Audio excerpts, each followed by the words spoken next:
Well, if you want to go head on with someone, you'd pick Paul Capsis. I like that. Head on. Here we go. Hey, Gani, how are you? Hello.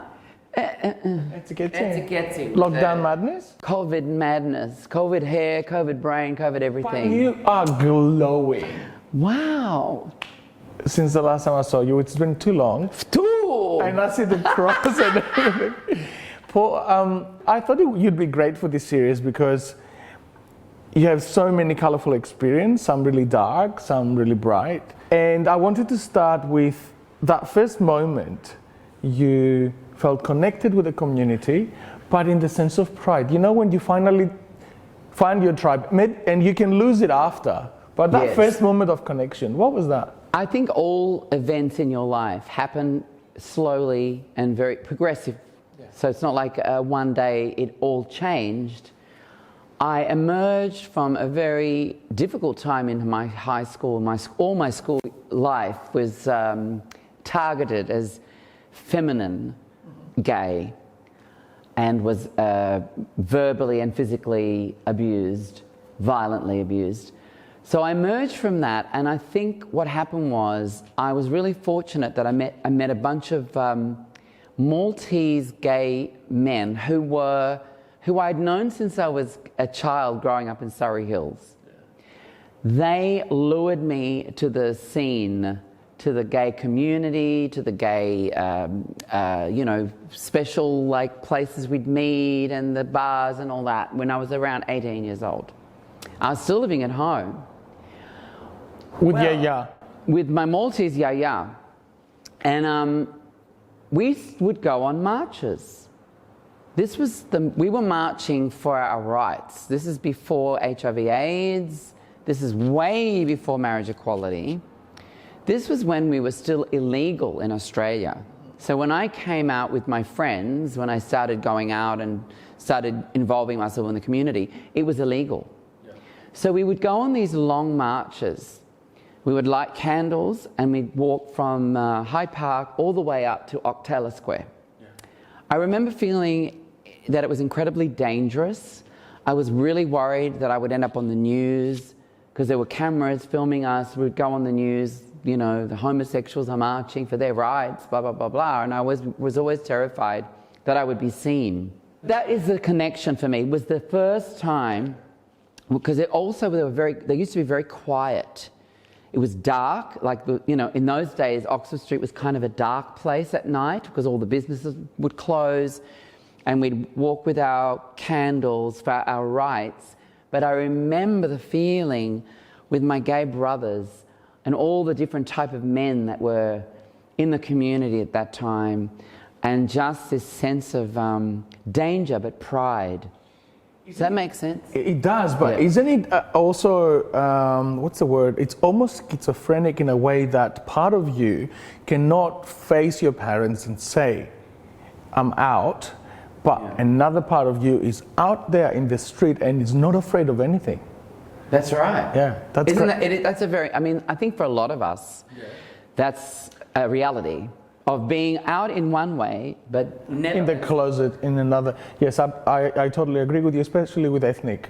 Did that sense of connection continue till today? Was there a disconnection? Was there a dark moment? Yeah, up and down, a lot of really strong connections.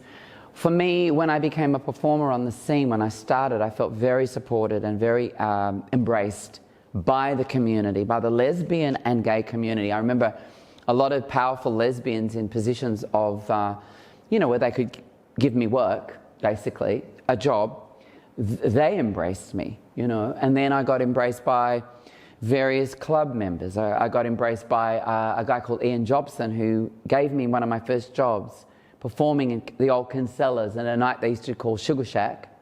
And then I got a job with the Albury Hotel, so the management there.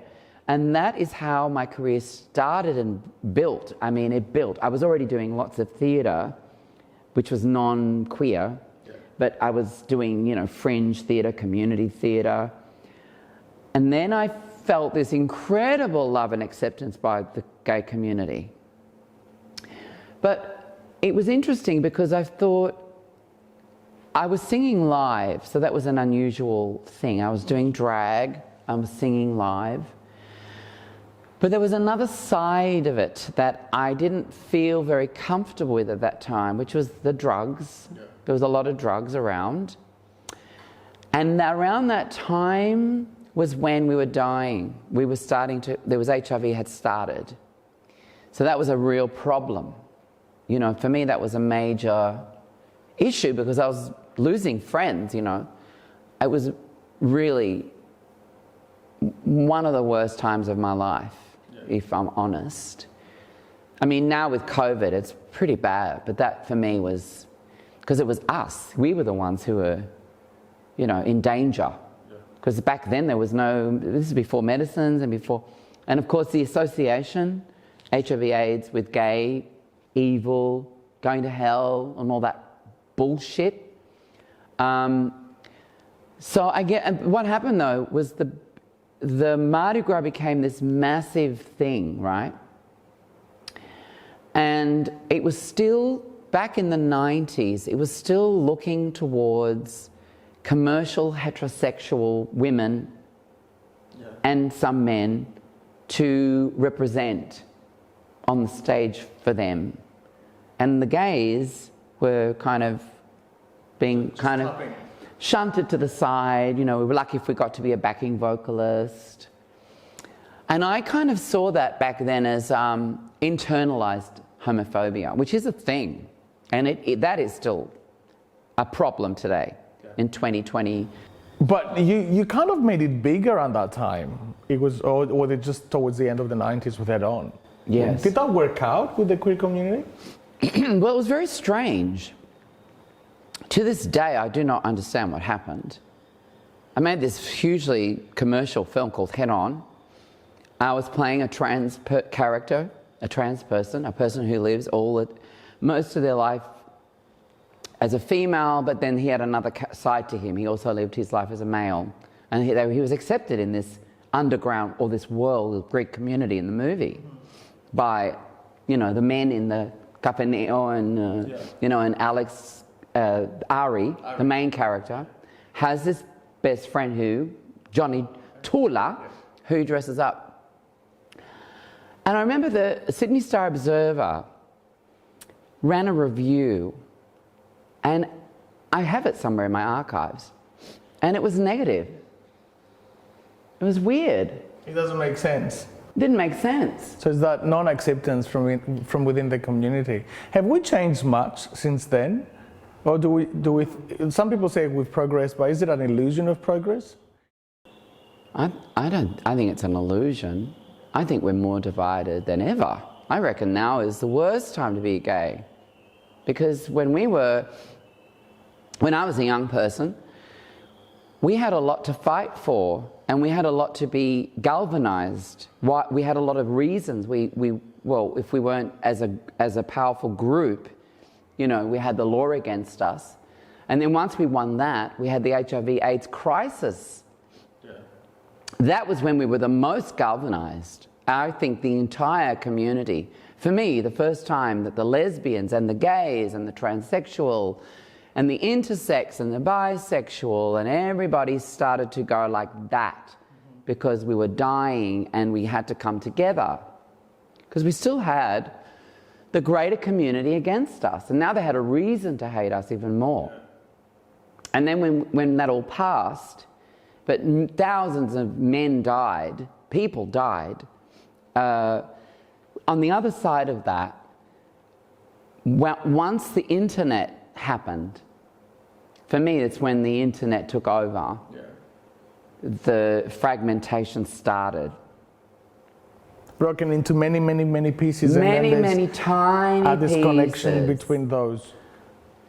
In a way, I feel like it's still a little bit like internalized homophobia. Yeah.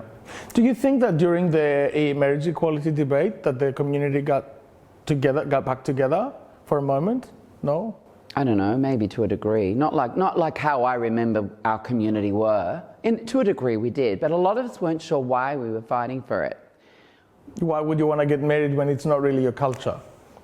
It's a matter of rights, I guess. That was a big part of it. And then once we realised it was all about our rights and being equal and being treated equally and being treated fairly, you know, like one of the things the AIDS crisis taught us was when people died, they left their, you know, house or whatever to their partner, and the family came and went, nah. People, they may not have not accepted them or rejected them for their sexuality, had the power to block the wishes of the dead person. So a lot of that continued on. Yeah. And marriage equality, a lot of it was about those kinds of rights, which a lot of queer people don't want. Yeah. We want the equality, I guess. When we got marriage equality, the day we got the, you know... Did you get married after this? Or no, you're not... You haven't done the actual thing yet? No, I'm not, yeah, I don't know. Would you do it? I don't know. I wouldn't, I don't want to wear a white dress. Well, see, I do want to wear a white dress. You can wear, I want to wear white. Big, why did you go in black? Because I'm mourning the world. You're mourning the world, and I love the cross. I'm very, you know, my Greek side. Very sad. My Greek grandmother, my yaya, refused to wear black. Bless. She was rare because she said my papu, my grandfather, would forbid her to wear black. When someone in her family died, she was only allowed to wear black for 1 day. Okay. Not 7 years. Yeah, like the other the other Greek women. I mean, I wear black because it's in my blood. Has the Black Lives Matter reminded you what it was like for the gay community back in the 70s? That sense of survival? Yeah, the 80s, yes, it does actually. Is that what it compares to? The right to be. I mean, it's ridiculous, but the protest is about the right to be, the right to exist in the space, the right for that we're all human, and we want to be human. We don't want to be treated anything other than human, regardless of our sexuality, our skin color. And unfortunately, there are people in our world who believe, truly believe, that they are better than other. And gay people do that. There are gay people who think they're better because they've got money, they've got education, and they've got white skin. They've got privilege. Privilege, entitlement, you know. I mean, when I came out in the early 80s, a little bit of that existed back then. For example, well, like now, if you were blessed with having a beautiful beard and a masculine vibe, energy, body, you were always higher above. A-League gays. And then the trickle down to, then a notch under that was, if you're masculine and wog, then okay, but if you're masculine and if you're wog and feminine, you're way down there, you know. So there's a lot of that already when I came out, which I thought was strange. I had this idea in my head that there was this kind of bubble of love and, you know, that there was an acceptance from people, total acceptance. How do you feel now, you as part of a broader queer community? How do you feel that? Do you feel connected now, or all this sense of internalized homophobia is affecting you and you are just Paul in society and not connected to the queer community? Look, I've always just done my thing. That's what I've done my whole life. Yeah. From as soon as I realized that when I was at school, that people hated me for no reason that I felt was worthy for them to hate me. Yeah.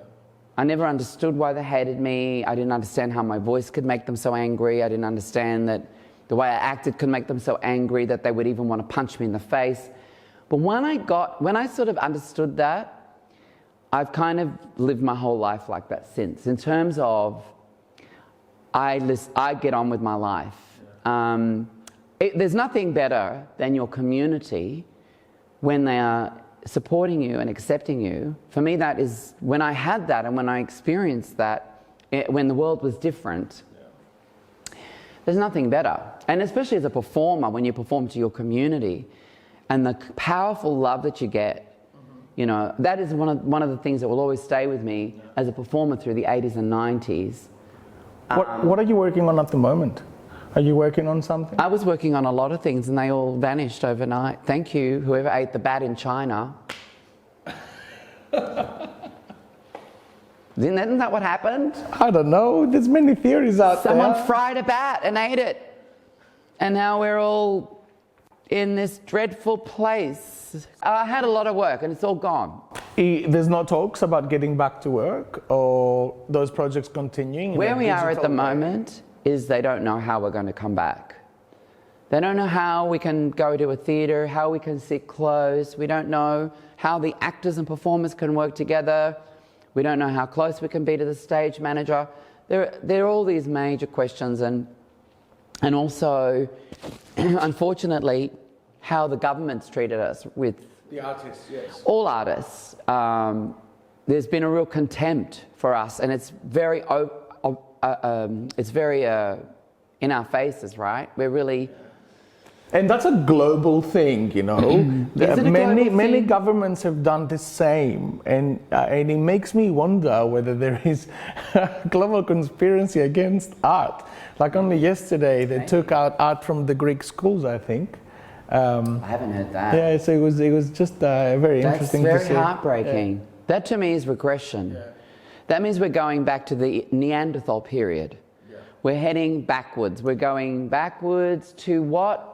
What is it? What is replacing the arts? What are they going to replace it with? I think football? Because as an empowerment tool, the arts have been That's right. the tool for the queer community throughout the years. You take that away, it's almost like taking a part of your brain out, breaking your thoughts, making them more linear, not letting you think outside the square.